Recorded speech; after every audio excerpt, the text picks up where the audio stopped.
بسم اللہ الرحمن الرحیم الحمدللہ رب العالمین والصلاة والسلام علی افضل الانبیاء والمرسلین وعلی آلہ واصحابہ واہل بیتہ اجمعین۔ حضرات محترم، آج یکم محرم الحرام ہے اور آج کا جو دن ہے حضرت عمر ابن خطاب رضی اللہ تعالی عنہ کی شہادت کا دن ہے۔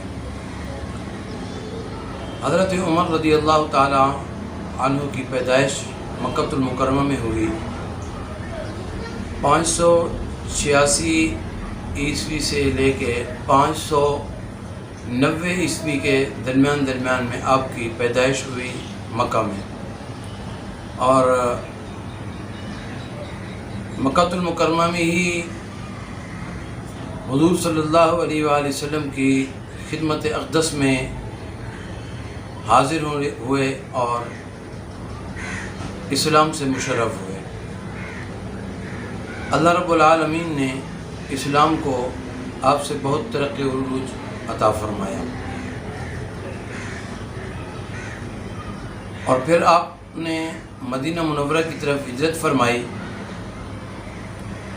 اور آپ کی شہادت بھی مدینہ منورہ میں ہوئی، اور آپ خوش نصیب ہیں کہ مسجد نبوی میں نماز فجر ادا کرتے ہوئے آپ کی شہادت ہوئی۔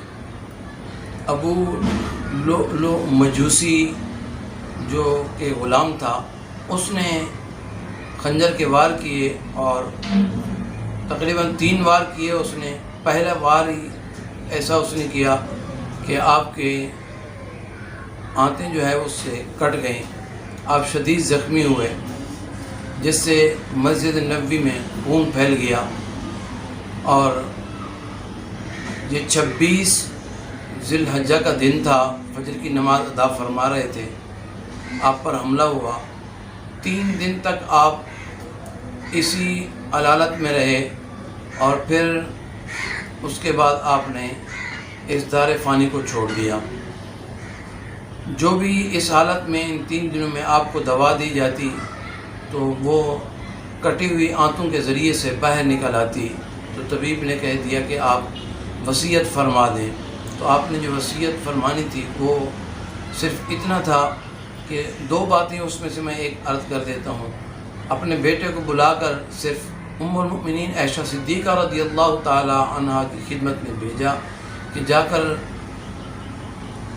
یہ عرض کرو کہ عمر اجازت طلب کرتا ہے رسول اللہ صلی اللہ علیہ وآلہ وسلم کی رفاقت مل جائے۔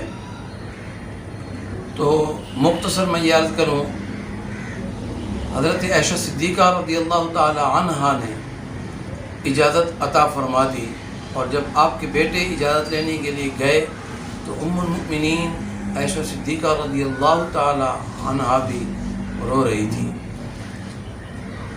حضرت عمر فاروق رضی اللہ تعالی عنہ، آپ رسول اللہ صلی اللہ علیہ وآلہ وسلم کے پہلو میں آرام فرما رہے ہیں۔ 24 ہجری کو آپ نے اس دار فانی کو کوچ فرمایا، پہلی محرم الحرام کو۔ واقعات تو آپ کے بہت سارے ہیں۔ آپ نے آپ کے دور میں سب سے بڑا جو کارنامہ، روم کی سلطنت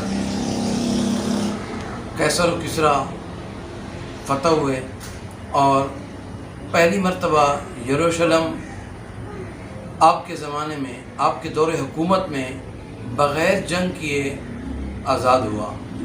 تو یہ اور بھی بہت ساری فتوحات ہیں، اور آپ نے بڑے بڑے معرکے کیے۔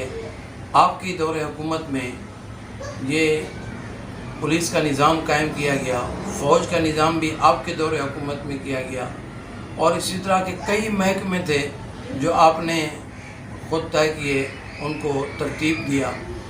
آپ کی اسلام کے لیے اتنی خدمات تھیں کہ جتنا بھی ذکر کیا جائے آپ کا وہ کم ہے۔ بس ہم پر یہ لازم ہے کہ ہم حضرت عمر رضی اللہ تعالی عنہ کو، آپ دوسرے خلیفہ تھے، جانے کائنات صلی اللہ علیہ وآلہ وسلم کے بعد حضرت ابوبکر صدیق خلیفہ ہوئے، خلیفہ اول کے نام سے، اور پھر خلیفہ دوم کے نام سے حضرت عمر، آپ کے والد کا نام خطاب، آپ نے 11 سال حکومت چلائی اور اس میں آپ نے بہترین اسلامی نظام کو قائم کیا، اور جو کہ آج تک بھی ایک مثال ہے۔ اللہ تبارک و تعالی آپ کے نقش قدم پر ہمیں چلنے کی توفیق عطا فرمائے، اور اللہ تبارک و تعالی آج کے دن کے فیض و برکات نصیب فرمائے۔ ہم پر لازم ہے کہ ہم کم از کم سورۃ فاتحہ پڑھ کے اور سورۃ اخلاص 3 مرتبہ پڑھ کے ہم ان کے اصال ثواب کر دیں۔ اللہ تبارک و تعالی ان کے صدقے سے ہمارے بھی اور حضور صلی اللہ علیہ وآلہ وسلم کی ساری امت کی مغفرت فرمائے، اور اللہ اس محرم الحرام کے فیض و برکات ہم سب کو نصیب فرمائے۔ آمین ثم آمین۔